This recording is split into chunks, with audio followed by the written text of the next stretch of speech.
Yes, what's up? It's your boy Docsta from Soul Jettison, souljettison.com. Welcome to the Mad Note. Welcome to the show. Yes, indeed. In the place today, I got my boy, Mr. Rahj Raps, Mr. Tales of Himothy himself. Thank you, man. Thank you. I Yeah, appreciate the opportunity. man, glad to have you here, man. Thanks for pulling up, man. Yeah, what you been up to? Working, engineering, producing. We've been doing a couple shows out of state and in state. Uh, Oh, yeah, where y'all gigging? Out of state, um, where? we were in Beaumont. We did Beaumont twice. I think November and December. Uh-huh. This one's in state. We're going to New Orleans. On the 28th. And when you say we, who you When mean? when I usually say me, I'm probably talking about like me, Stoke, and my homeboy Oddball. Okay, yeah, I saw Oddball and Old Man Stogie at Vinyl Classic Oh Vinyls. yeah, that's my boys. Yeah, man. Yeah, I linked up with them, got their Instagrams and stuff, man. So I'm probably try to get them on the Mad Note live Man, show. They those got a dope style, man. those They got guys a are real crazy, dope man. style. If I could say like I look up to any people when it comes to music, I just love how vulnerable and open they are with their music. I'm trying to get to that level. So they've been doing it for a long time because Me and I just Stogie, happened up on them truthfully, I'm not couple sure months how ago. long I's been doing music. I know it's been a while for I. I met out about 3 years ago, but me and Stoke we that's my cousin, so we grew up together. We did our first song together, so we've been making music. This is the 10th year now. Okay. Yeah, Yes, indeed. And Stoke's the one with the the long long dreads. dreadlocks. Yeah. Yeah. Okay. Yeah, man. That's a dope little group, man. Dope little group. So how long you been doing music? Um, I got my first little dibbles and dabbles when I was around 16, 17. Hmm. But like first like honed in like, okay, I think I want to do this. I was around 19, 20. What year was that? That was 19. I put out my first song in 21. There you go. In 2021. Yeah, yeah. Okay, okay. Your first song in 2021. And that was Golden Child. Golden Child. Yes, sir. Okay. And who did you do your own I did my production own on that production one? on that one, yeah. Yeah, you had some really good production on that Thank you. on that Rajism album, man. I really Yeah, like that a man. lot. That was even that song itself. It was heavily inspired by like the neo soul boom bap wave. I think really it's just the neo soul style chord line and Uh-huh. some funky drum solos that I just chopped up, put it together. Okay. Yeah. So where are you from? Where Technically born in Baton Rouge, but I was raised mostly in Baker. That's where in I'm from. Baker? Yeah. So what music did you hear coming up out there in Baker? Everything you could think of. I'm very grateful for my family because they all listen to different things. Mm-hmm. So coming up, I was into. Truthfully, I was really into wrestling. I don't know. Into wrestling, Like WWE. Like I was into like that. WWE. Okay. So the music, I was listening to like a lot of what is it called? Like neo rock, Uh-huh. like the Seether, the Limp Bizkit. Oh, okay. I was listening to Yeah. a lot of that at first, and then when I started getting more into rap, I was listening to like Kevin Gates and stuff like that. Right. Right. But as I got older, I was falling more to like the Mac Miller and Okay. you know what I'm saying? Yeah, you got a little more deep into Yeah, it. man. Yeah, man. Because like I said, that first album reminded me of a lot of the tracks remind me of like some Outkast, Goody Mob, and stuff. Really, like at that time, man. I was only really listening to older music at that point in my life. Like I was listening to like a lot of Erica Badu, a lot of Jill Scott. Oh yeah, definitely hear some of that on there. That was when Smino was starting to get popular. If you know who Smino is, people like Chance the Rapper, No Name Yeah. Gypsy. Mhm. So just hearing what they were doing, I was like, man, we could really like do something completely different with this. So that's some people that you say would inspire you. Inspirations for sure, yeah. Okay. Yes, indeed. And so, as far as production goes, do you produce a lot of your own beats? I was don't going to do as ask you many. who produces your music, but don't- there's a lot of producers, man. Yeah, man. I don't do as many as I used to. That's something I'm trying to get back into doing. But I could say the first probably half of my catalog, I produced all of that. Mm-hmm. But recently, I just been producing for other artists. I got songs I produced for that hasn't come out yet. Really, I got a couple for just like my friends. There's a dude named Self Made Q. Right. if you ever heard of Rambeezy, that's my little homeboy. I got some beats for him too. It's a couple people. Really, if you just ask me or we just link in, I'll make you a beat. I love music, so it's always just like whoever. Right. So you started producing first before you Yes. started rapping? Mm-hmm. Okay. Which one do you like better? Rapping. Rapping? Yeah, Yeah, I like you got talking. some dope lyrics, man. Yeah, you got some dope stuff. Yeah, man. One lyric I wanted to ask you about in particular, just before I forget about it when we get down the thing, because I was wondering how old you were, because you had a lyric on there that you were talking about. I'm balling supersonic like Sean Kemp. I was like, how is he old enough to know who Sean Kemp is? Man, I love Sean Kemp, bro. Bro, basketball is not the same. I miss the aggressiveness that they used to play with. So players like Sean Kemp, Isaiah Thomas, Yeah, Gary Payton. man, I grew up in them times with all them, bro. Jordan and everything, Yes, bro. sir. Man. The Bad Boy Pistons was amazing. Oh, bro, I used to hate the Pistons because they were beating Michael Jordan, bro. They were just, bro, they just literally were like, man, if we can't win, we finna find a way to like make you wish you didn't win. Yeah. My favorite team, the Lakers, though, bro. Hands down. Kobe is my boy, bro. I love I was a Lakers fan Kobe. during the Kobe Nick Young era. him, bro. Now I'm more. I'm not gonna lie. I love that dude Johnson. So I'm a Memphis. Oh, John Morant. Ooh, he nice, bro. Tell you what, bro. He been slipping this year, but I think it's because he was injured. So we gonna see. Hey, bro, you know who else is nice when he's healthy? Zion. My boy, right there in New Orleans. Got to give it up for Zion. Yeah, he's been playing pretty decent this season. Yeah, especially since he slimmed down. Yeah, man. that's what I was gonna say. He cut that weight, man. Bro, I think if he would have been healthy all along, bro, we'd have been straight. We would you know? have at least been closer to the championship than we are now. Yeah, you know what I'm saying? At least winning some series or something, you know? We gonna miss Brandon. Going deep. We in the gonna miss play- Brandon. Oh, man, that's my boy, B.I., man. Then he came from the Lakers to the... Yes, bro, sir. Don't get me started on B.I., man. Man, that Pelicans to Lakers train is just. Bruh, B.I. with that damn mid-range, with that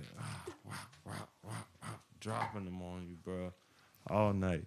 Yeah, so let's get back to music, because, bro, I'll talk about basketball all night, man. I promise, man. I played in high school. I used to think I was good.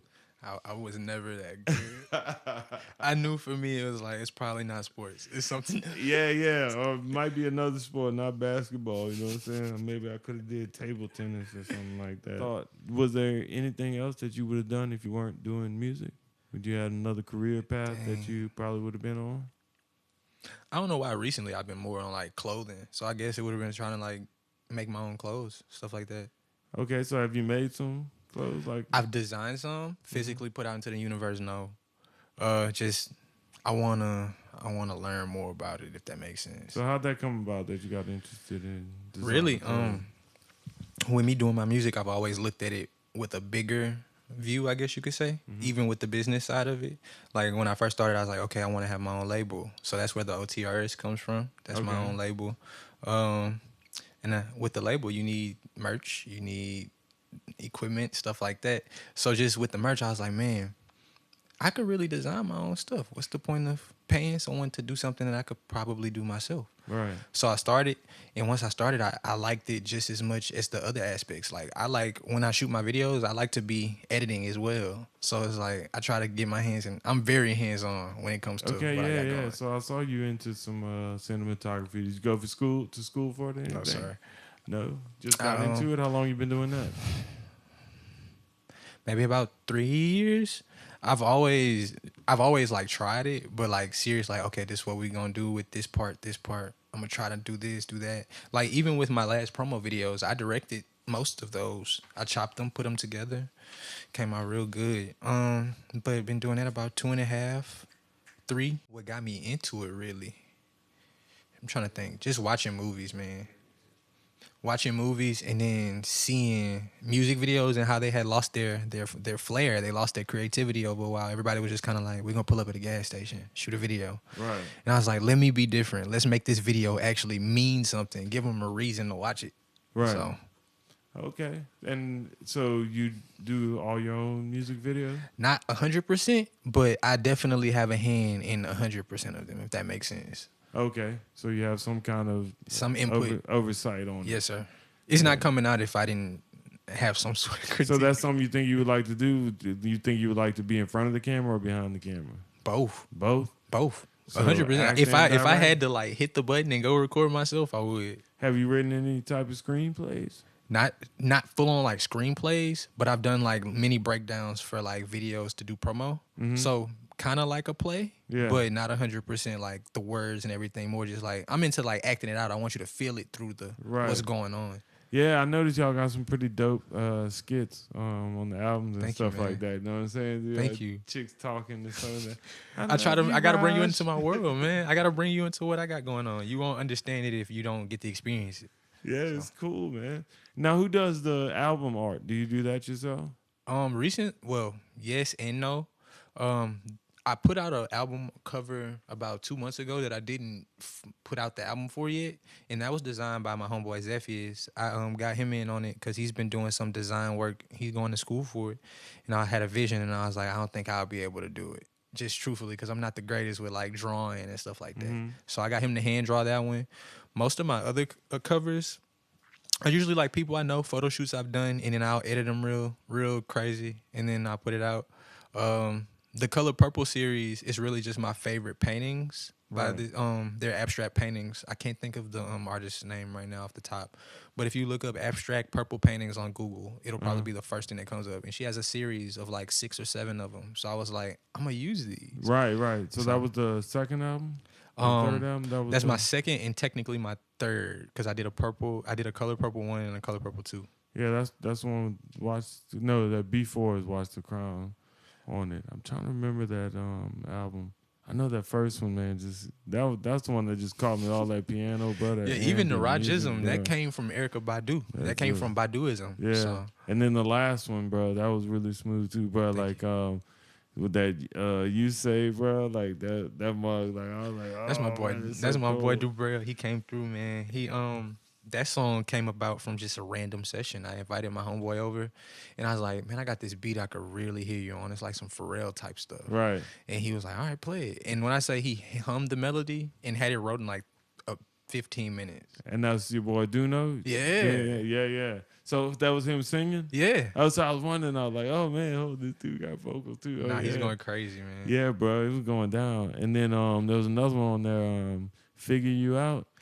That's me and Josh Simmons. Yeah. Josh Simmons, man. I know. Shout out Cul-de-sac. I know Josh well, man. I actually booked his first show when he first started out. That's crazy, man. Shout out Josh. He always shows love comes through. Yeah. We got a couple tracks together. That's not my favorite of the two. My favorite is if you get a chance, there's a song called Prezi Pockets that we did. Yes, yeah. I love that one. Yeah, so I listened to it. It's like 5 songs, 6 songs. Which one? Live Love. I think it's 4. 4 songs. Yeah. I noticed it was kind of short, but it's an EP. So yeah, there you got several EPs. Yeah, so yeah, man. I usually try not to do the singles. I don't know why. I feel like singles don't stick as well as like if I give you 3, there's one that you're gonna like. You get what I'm saying? Right. Yeah, and then it's kind of a mood. So how you think your music has changed from the first album you did to the last album you did? And the last one dropped like 4 or 5 months ago, 6 months ago. Yeah, the last one dropped. I think around October, so it's been about 4 or 5 months. From the first to now, I can say, it might not sound good. I've gotten a little lazier. Just a little lazier. I was talking to my grandparents about that the other day. I do feel like I've gotten better lyrically. I've been able to explain myself better, but I haven't explained much.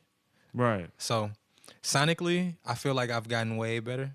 But I kind of want to give the people more of me, not just what I do, who I am. You know what I'm saying? Okay.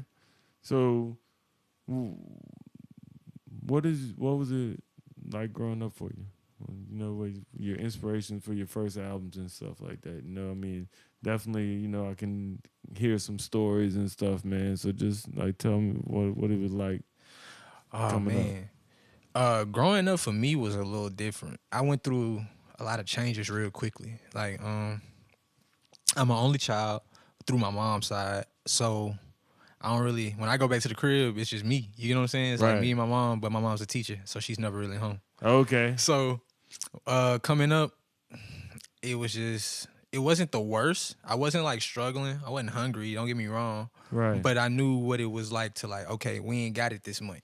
You know what I'm saying? Right. I knew what it was like when, when you show up, like, oh, this is what I got for Christmas, and then everyone's showing you like big gifts, and you got a pair of shoes. You know what I'm saying? Oh, okay. So I like, see what you're saying. I wasn't poor, but we wasn't rich. So, with that, just I'm not gonna lie. In school, I talk about this a lot as well. I didn't have many friends. I was bullied all the time because I couldn't afford the better things. You get what I'm saying? So all that, I feel like it made me just like myself more. Because when you don't have friends, you gotta be good with yourself, or you're not gonna make it. So when I started doing music, I was like, man, what's the best way to express these feelings? Like, what's the best way to say what I'm going through?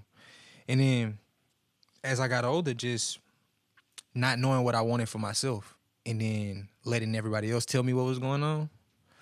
So when I figured out I wanted to do music, I was like, yeah, this is something I gotta like hit hard. So that was like, so I can't. So did you know right away that you were good? Like you know, no, I was not good right away. I tell people that all the time. I was not good right away whatsoever. I remember the first song I ever put out before Golden Child. I put out like one tester song. I sent it to all my friends, and I had one homeboy, and he looked me in my eyes and said, "What are you talking about?" Like he just said it just like that. He's like, I know you probably could do better, but this isn't it. Right. And I'm grateful for that because they made me take a step back and be like, okay, what's wrong with this? Right. Like what could be better? And those critiques is what made me like, okay, let me try to be a better artist. Let me try to rap about what's going on in my life instead of just talking. Right. So now you said you're an only child. You have any children yourself? No. You're a parent? I'm not a parent. Okay, yeah. Man, I would love to be one though. I feel like that's a great experience in life. You do a lot of learning as a parent that you probably wouldn't get to do when you aren't a parent. Right. So. And speaking of parents, did we touch on your dad? Do you? I know Pops. Me and Pops, we cordial. Right. He wasn't really around too much, but yeah, I know Pops. What does he do? What is your dad? My dad is what I like to call a professional criminal. Okay. So he don't really do much. We can leave it at that. So we can leave it at that. Yes, indeed. But other than that, he made music as well when he was younger. Oh, That's really? how him and my mother met. So, what kind of music? He made like straight street, like gangster rap. Oh, so your dad used to rap too? Yeah. What was his? Can you say? He was in a group. He was in a group called the Country Boys. The Country Boys. Yeah, this was like maybe like 96, 97. So after they got signed and they kind of had like this thing there, like you got to stay out of trouble. You know, back then the labels weren't like, if you go to jail, right? So like he couldn't stay out of trouble. So. Oh man! But they made some good music. My mom played it for me when I got older, and I was like, "Oh dang, this is crazy." You still listen to it anymore? No. Now, one of my family members' music I do listen to. My great grandfather, he's in the Blues Hall of Fame. What's your great Clarence grandfather? Howard. He used to sing with like Howlin' Wolf and Silas Hogan. Yeah, I listen to his music all the time. So you come from a heritage of music, man. Is anybody on your mom's side? That's my mom's granddad. Oh, that's your mom's granddad. Yeah. Okay, so your dad played music. My dad was a rapper, and my great granddad on my other side was a blues musician. Oh man, so he's performed in like Amsterdam. We got like knit throws that they made him and stuff. Like it's crazy. Oh wow, is that something you aspire to do? Yes, play like just knowing that he made it so far with it. It shows me it's possible. You know what I'm saying? Mm-hmm. Especially with him, he came up in the era like when slavery had just ended. So like his parents grew up on the plantation still. So he didn't know how to read, he didn't know how to write, but he knew how to make music, and that helped him travel the world, man. So just knowing that I have that advantage, I could read and write. It's like you can do it. Wow, that's incredible. So whose lyrics are better, you or your dad? No. My dad, my lyrics are better because I'm 100%. Because I played him some of my music as I got older, and when he hears it, he's just like, bro, this is crazy. I'm like, yeah, I'm pretty good with it. Now, me and my great granddad, he's way better with words. You know, blues musicians used to say something that meant one thing, right, and you would never catch it. There's songs I still listen to now, and it just throws me off. Like he compared my great grandma to a cold black mare. You know, like just a strong a workhorse. And when I listen to them lyrics, I'm just like, that is a beautiful way to describe, like, right. You know what I'm saying? Right. Being a producer, have you ever thought about sampling, or have you ever sampled any of your grandfather's stuff? Yeah, I haven't sampled any of his stuff yet because I don't necessarily know how I would approach it. because a lot of his music is it's just, I guess you could say, guitar and claps. It was before the extra. You hear the guitar, you hear the Right. claps in the background. So it's like I could probably get a little out of it, but I would have to really like work and sit with it one day. Okay. Yeah, man, that might be something interesting. 100%. That is a thought that's been through my mind. And then you said he's in the Blues Hall of Fame? Yeah. Man, that's amazing. Well, I mean, I would say who's your inspiration, but yeah, that's your inspiration right there. Oh yeah, man. So I'm inspired by y'all too. I'm inspired by every day, like just seeing what we are able to accomplish. Like even with the Mad Note, me showing up there doing that, right. and seeing Joe perform, seeing these guys perform, Yeah. it just inspires me to even work harder. Cause it's like I don't know how to play that many instruments, and these guys up here like hearing a song and they're just like, okay, I got it. Are you trying out any instruments? You play Clarinet. Clarinet. I've been working on clarinet. Oh wow! Did you start that recently, or did you start in high It's school? something that I did when I was a kid, and I put it down for so long. Mhm. But when I picked it back up, it was like kind of like riding a bike. I didn't forget necessarily, but Yeah. I wasn't as good. So I was like, man, I want to get back how I was. Man, clarinet is something good to sample, man. Oh yeah. Yeah, that's nice. Any saxophone? I don't play saxophone. I also play French horn though. I don't know French if people know horn. that. I play French horn. Wow, I was wondering about the French horn. Do you blow that one like a trumpet? Mhm. Oh, okay. Just like a trumpet, just bigger, and the fingerings are different.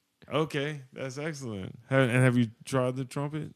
either? I've tried a little trumpet, but just because of the key changes, it's hard. Not because the F horn is keyed in F, and a trumpet is keyed in B flat. Okay. So it feels different. It feels and it's weird. So you took music classes? Yeah. Okay. I know how to read music. I know how to like Where'd you go to school? Southern. I learned music at Westdale, if you know where Westdale Middle is. Yeah, man. My son went to West. Oh yeah, man. Westdale, and then I stopped until I got to Baker in my junior year. That's when I Okay. learned how to play French horn. Okay. So that was in 2016, 2015. Mm-hmm. But I've been reading music since 2012, 2011. So what's the songwriting process like for you? It depends on the song. So if we're doing something more like a Rajism piece, I would like to I play the beat out loud, walk around, just kind of like get piece by piece. You get what I'm saying? Right. I try to pull it out. But usually when I'm doing more like the Live Love 5, it's all freestyle. Like I'll sit in front of the mic and just let it come. Like, So that was all freestyle? yeah. That whole album? Yeah. I don't write much because Right. writing, for me personally, writing makes me overthink it. Seeing Okay. it on the paper, I'm like, okay, I could say something better. Man, that's real good, man. I thought all of it was written. I was Oh, like, no, man, sir. this dude's real nice, man. Thank you, man. That's I really appreciate that. especially impressive for coming off the dome like that. It's really good, man. Like I said, the whole catalog is it's a little something on every album. I mean, if I'm being honest, that was it Vibrations 2? Vibration 2, that was I love that. Vibration 2 was okay. They had a couple songs in there I liked. I love Vibrations 2, Man man. of Steel. Man of Steel, truthfully, Yeah. if I have to say what my favorite song is, it's probably Paris Hilton. I don't know if you heard Paris Hilton. Yeah, Paris Hilton. That's yeah. my favorite. I don't know why. It's just something about that one. It stands out from the other ones to me. Right. Yeah, my favorite song is probably You Say, bro. I'm trying to get more into that vibe, man. I love that. I have a song called Hell of a Guy that's kind of like on that style. You should try to listen to Yeah, I it. think I have heard it, but I hadn't listened to it as much as some of the other ones. I mean, I got my favorites on there. Hey, like- man. I'm just grateful somebody's listening. So, well, I mean, I like local music a lot, so I try to support but the people that I put on the shows, generally I like their music. Oh, man, when you called me, man, I was like, I want to do I feel like my best raps. I don't want to get up there and sing. I want to rap. So Yeah. That's why I wanted to make sure the whole set was just raps. Yeah, bro, it was dope, bro. That was a really dope night, man. Thank you. That was I a really, enjoyed really myself, good man. show. It was crazy. Yes. So, what set your music apart from other people's music and locally? Locally, I guess I would say the attention to detail. Mm-hmm. As lazy as I have gotten, I try to make each line worth something, if that makes sense. I don't want to have filler lines throughout my music, and nothing against our local scene. A lot of our scene just is a lot of filler lines. Right. Now we do have some heavy hitters here too. I just did a show with Joe Scott. I don't know if you've heard of Joe Scott. Yes, absolutely, man. Just did a show. Remember We Joe did a Scott cypher when he was man. first starting out, man. I know, Oh, like, man. Shout out Baker, bro. So yeah, of the collabs you've done, do you have one that you like? That's your favorite collab? Like, man, this was like this whole track was just put together. Just have you heard the Green Roses? I have a did. joint tape with Stogie. No, Well, I I gotta send it to you. Man. Me and Stogie have an entire tape of like some crazy boom bap. Just I'm gonna have to check it out. Just getting it off, man. Yeah, man, I would love to hear that. I truthfully, he's my favorite. He's my favorite collab because he always challenges me. Okay. Like me and him, or the way we work, we'll play a beat. We both look at each other. If we agree, it's just silence from that point. No one says anything. We just starts rapping. Right. So we don't know what the other person's gonna say until we're recording. So you'll lay something, and then you be like, "Oh yeah, I just ate that," and then he'll lay something, and you be like, "What? Like what? Like where that come from, bro?" Make you change up what you're Yes, doing. man. Yeah, you let me go Yes. back to the lab. So Yeah, he's man. always my favorite. That's my favorite. I've been there on some collabs before. So all right. So last question before Last we get one. out of here, we're gonna ask you a little fun question. Okay. Let's do it. So let me see if I give him Reno, if I give him top lyricist, how many should I give him? Should I give him a top 5 or top 10 or like a top 7? Something? I don't know. Yeah, do top 5. I think Top we 5. gotta do 5. All right, We gotta do top 5. Let's do top 5. And we're talking like lyricists. all around. Are we talking famous? We talking local? What are we talking? You can do local, you can do famous, you can do all, as long as we can find their music. Okay, lyricist. 5th, I'm gonna go Quadri. I don't know if you know who Quadri is. Quadri, no, haven't heard of him. I gotta put you on Quadri. He's from here. He's from Baker as well. Okay, I'm gonna have to he check. got Y'all some- doing it big out there in Baker, Yeah, man. man. Go Buffaloes, yeah. Quad is crazy pen wise. I'm not gonna lie. I tried to go bar for bar with him for a song. I started struggling after a minute. What? Hearing what he laid down the other night with me, J1s. J1s? Yeah, J1s. Shout out to Free Thinkers. So that's 2 of my 5. Free thing? Number 3, lyricism. Isaiah Rashad. There it is. Isaiah Rashad. Love Isaiah Rashad's music. That's number 3. 2 left. 2 left. Oh man, it's crazy because the more I think about it, I don't listen to many famous people. It's usually mostly local. So can I just put all of them on there? A Tribe Called Quest. Tribe Called Quest? Yeah, go with it, man. And then top lyricist of all Talking time. about Q-Tip? There you go. It was Q-Tip. How did you know? I love Q-Tip's raps, man. He has a from song. my time. And top lyricist, if I have to be honest, it's just something about the way Biggie rap for me. Biggie? Yeah. Okay. It's something because I love art. I love music. I love hip hop. I love all of that. So truthfully, when it comes to my music, I don't try to hear it like, oh, we making a rap song. I'm like, nah, we making a song. And whatever comes out, that's how it's supposed to sound, man. Yeah, man. Well, man, it was great having you here. Thank you, Mr. Rahj Raps. It's great even being here. I loved it, man. Loved every second. Yes, I bless up. Respect. It's your boy Docsta. Thank you for pulling up to the Mad Note.